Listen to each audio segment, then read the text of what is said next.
morning, BR. I hope you had a great long weekend, but we're back and we've got a great show for you today. We're going to have Miss Pachenti here with some info on the bake sale and end with our lovely BPs with some very important info, so make sure you stay tuned.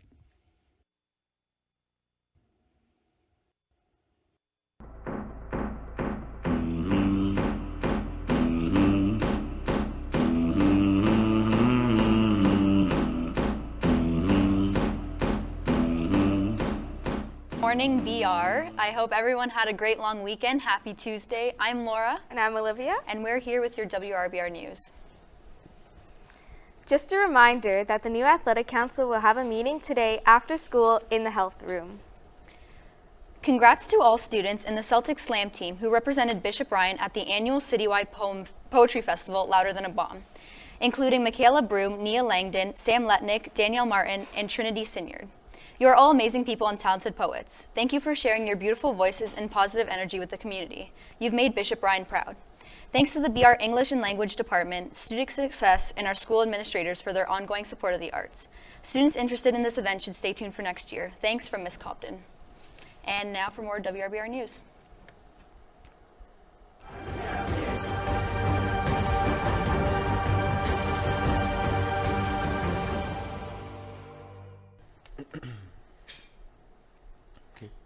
Good morning, it's Jocko Rocco and Sean. And here are your sports news. Go ahead. The BR's girls touch football team played its first 4 season games last Friday, whereby it won 2 games, lost 1, and tied 1. The team was led by quarterback Natalie Daniels, who threw 5 touchdowns, and receivers Cassandra Campanella and Sayla Griffith-Jones. Also, the defense played great, giving up only 2 touchdowns in 4 games, with Claudette Pugliese getting 2 interceptions. Congrats, girls, on a great start to the season, and good luck on your 2 final games tomorrow. Good morning. This announcement is for all grade 9s interested in playing junior football next fall.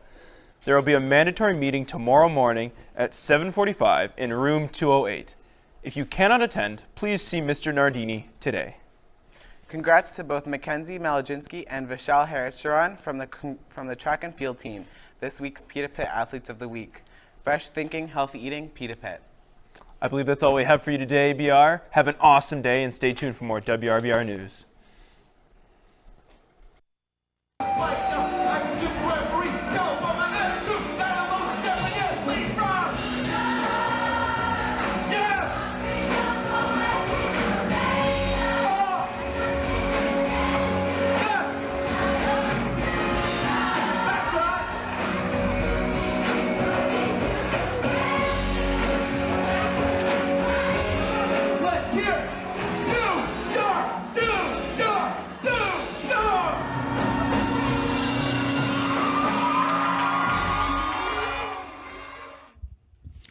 I'm just admiring that awesome segue. Thank you so much, Miss Centrino, for putting that together. Yes, as in keeping with our opening song, it's called The Final Countdown. It is now the final countdown, ladies and gentlemen, for our New York trip. I never bring notes with me to announcements, but I have notes right now, so I do not forget anything. Firstly, all those who are participating in New York City, I'm saying this to you now because I will not speak to you until tomorrow morning again. You must have your emergency forms or you will not be able to travel with us. You must have your passports, ID, etc. with you on your person, not in your luggage. We will not be unloading luggage looking for personal identification. That's for the border, so make sure that's with you. We're arriving at 6 a.m. tomorrow. We're departing at 6:30. If you're late, how do I say this in a nice way? If you're late, we're leaving without you. There is no nice way to say it. If you're late, we're leaving because we have a concert at the Apollo Theater in New York City tomorrow night, and we cannot be late or we'll compromise about a $10,000 commitment with tickets. So if you're late, you can Uber it to New York City. Celtic Groove, you're responsible for instruments and all of your music. I'm not responsible. You are responsible for everything that comes with your instrument, including mouthpiece, reeds, etc. Do not surprise me with problems at the festival. All performers have to have their performance shirts, their black pants, their Chucks, if possible. I got Chucks on right now just so I tried to remember that we have to have Chucks on. That's front row Chucks. If you're in the back row, Chucks don't matter as much. But if you're visible to the adjudicators, you must have Chucks on. You need U.S. cash, ladies and gentlemen. They laugh at our Canadian currency in the States. So if you have Canadian money, they don't even know. It looks like Monopoly money to them. So make sure you have U.S. cash. Bring DVDs. DVD is a circular device that you put inside a machine that shows videos. The buses have DVD players. I know they're kind of archaic now, but if you want to watch a movie on the way to New York, bring some DVDs. And lastly, please pack some...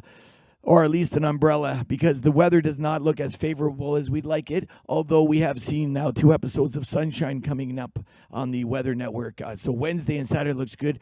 Thursday and Friday, chance of rain.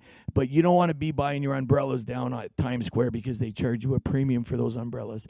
That's it. If there's any surprises, ladies and gentlemen, come see myself or Mr. Pickley. He's really the man in charge. I'm just his puppet.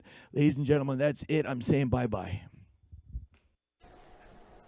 Welcome back to the main desk. I'm joined with Miss Pacenti, and she's going to be giving you guys some information on the wonderful bake sale that's happening tomorrow. Hey everyone, I'm much nicer than Mr. Tabone. I won't kick anyone out, but I will charge you money for some food tomorrow, happily.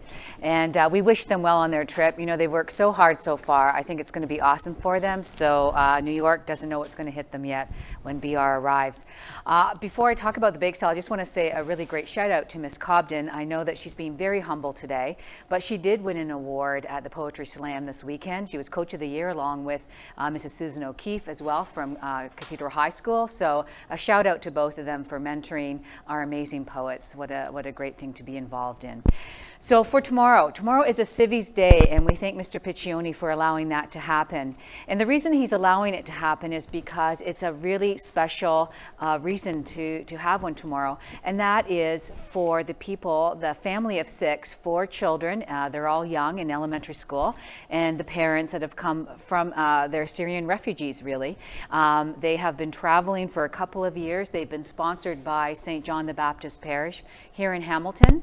The requirement for them to come on behalf of the parish and the committee that was working for them was to raise $50,000. Now that's a lot of money for one parish to raise. They raised $40,000, so our diocese sponsored them that extra $10,000. But our goal is to help make up a part of that. So we figured if we had a Civies Day, we'd be able to get maybe almost $3,000. So tomorrow, each of you, I hope you really think about this well in your heart, is to come tomorrow ready for Civies Day, $2 donation, and we're asking you to wear some red and white. You know, it's Canada 150. We're welcoming people to Canada. We want them to feel at home, and so wearing something of a little bit of red and white on whatever we're wearing will just show that support as well and make you feel like you're really committing to that Civies Day for that family. So one thing I want to say about that too is that we want to offer you a bake sale for that same reason. So tomorrow, come on out and enjoy some cupcakes and cookies. We also have freezies and pizza and just a lot of food for you to enjoy. There's also gluten-free cookies for those of you who might need them. And we just wanted to make it a really special day. Just one note, I was talking to the priest at St. John the Baptist the other day, and I asked him how the family was doing. He said they're doing really well. He says, but they think everything's really far apart here. They've been trying to get their kids enrolled in schools, and they have been trying to find English as a second language training for themselves, and they just are so shocked how far a bus ride is here. So you can only imagine, you know, walk a mile in somebody else's shoes. You've had to leave your country, a place you love, because you're forced out. You come to some place that's new. Thank God they came at a warmer time, and they're trying to find their way around. Let's make it easier for them. Let's help their transition. So I'm looking forward to some red and white tomorrow, and please come out to the bake sale and support as best you can. Thanks so much, everyone. Make sure you bring a toonie. This is a great cause, and who doesn't want yummy treats? I know Yeah, I yummy do. treats. So that's all from the main desk. Stay tuned for more WRBR news. Thanks, Miss. You're welcome. Good morning, Bishop Brian. I'm not sure if you're aware of this, but board policy mandates us to have 5 emergency procedures in order that we can ensure safety of everyone at this school. So they are the following: 2 lockdown drills per semester, 3 fire drills per semester, and 1 bomb threat procedures drill per year. So we've completed 5 of the 6. Tomorrow will be our last one. So please pay particular attention about tomorrow's procedures, because it's going to look a little differently than the other 5 that we've done in the past. So tomorrow, Wednesday, May 24th, we will have our bomb threat procedures drill. Located in every classroom and workroom is a laminated goldenrod document listing the emergency procedure. If you have not done so, staff, we ask that you review the procedures with all your classes.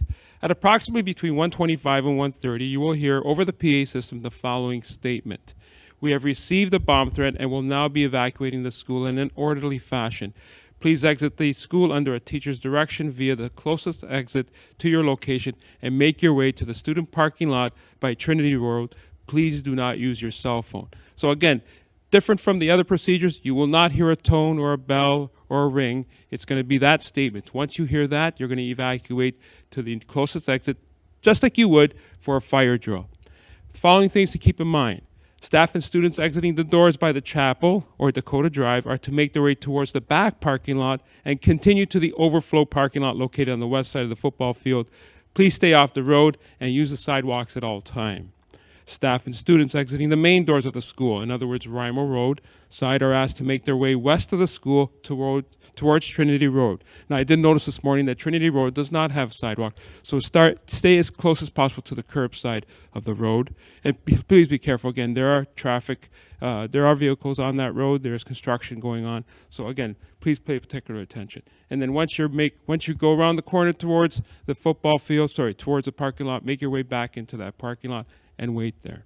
Staff and students exiting the back of the school or the west side of the school, that's the side on the football side, are to make their way towards the back of the parking lot and continue towards the overflow parking lot west of the football field. Keep in mind the following things. Follow the direction of staff at all times. Walk in a calm manner. It's not a race. Don't rush there. Just take your time. It seems like it's going to be an enjoyable day, probably good weather, so take advantage of that. Walk on sidewalks at all times if possible. While gathering at the back parking lot, wait for further instruction from staff. When given permission, you will return in a calm manner again back to the school to your period 5 class. When you return back, you don't have to necessarily take the same route that you took back. We can all return back in a community fashion through the drive-through from the overflow parking lot back to our regular parking lot and into the school. I want to thank everyone in advance for your cooperation. By the way, also, we have 22 school days left. Let's keep it together. Let's keep learning. Let's do our best.